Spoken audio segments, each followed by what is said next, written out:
एक कौवा एक वन में रहा करता था। उसे कोई कष्ट नहीं था और वह अपने जीवन से पूरी तरह संतुष्ट था। एक दिन उड़ते हुए वह एक सरोवर के किनारे पहुंचा। वहां उसने एक उजले सफेद हंस को तैरते। वह हंस के पास गया और अपने मन की बात उसे बता दी। सुनकर हंस बोला, नहीं मित्र, वास्तव में ऐसा नहीं है। पहले मैं भी सोचा करता था कि मैं इस दुनिया का सबसे सुंदर पक्षी हूँ, इसलिए बहुत सुखी और खुश। लेकिन एक दिन मैंने तोते को देखा जिसके पास दो रंगों की अनोखी छटा है। उसके बाद से मुझे यकीन है कि वही दुनिया का सबसे सुंदर और खुश पक्षी है। हंस की बात सुनने के बाद कौवा तोते के पास गया और उससे पूछा कि क्या वह दुनिया का सबसे खुश पक्षी है।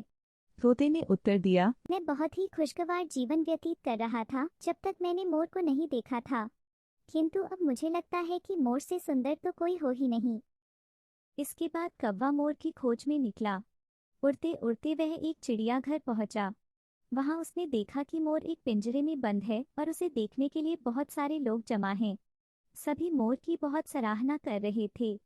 सबके जाने के बाद कौवा मोर के पास गया और उससे बोला, तुम कितने सौभाग्यशाली हो जो तुम्हारी सुंदरता के कारण हर रोज हजारों लोग तुम्हें देखने आते हैं। मुझे तो लोग अपने आसपास भी फटकने नहीं देते और देखते ही भगा देते हैं। तुम इस दुनिया के सबसे खुश पक्षी हो ना। कौवे की बात सुनकर मोर उदास हो गया। वह बोला, मित्र, मुझे भी अपनी सुंदरता पर बड़ा गुमान था।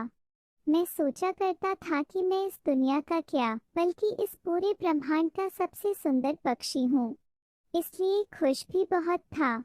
लेकिन मेरी यही सुंदरता मेरी शत्रु बन गई है और मैं इस चिड़ियाघर में बंद हूँ। यहाँ आने के बाद इस पूरे चिड़ियाघर का अच्छी तरह मुआयना करने के बाद मैं इस नतीजे पर पहुँचा हूँ कि कौवा ही एक ऐसा पक्षी है जो यहाँ कैद नहीं है।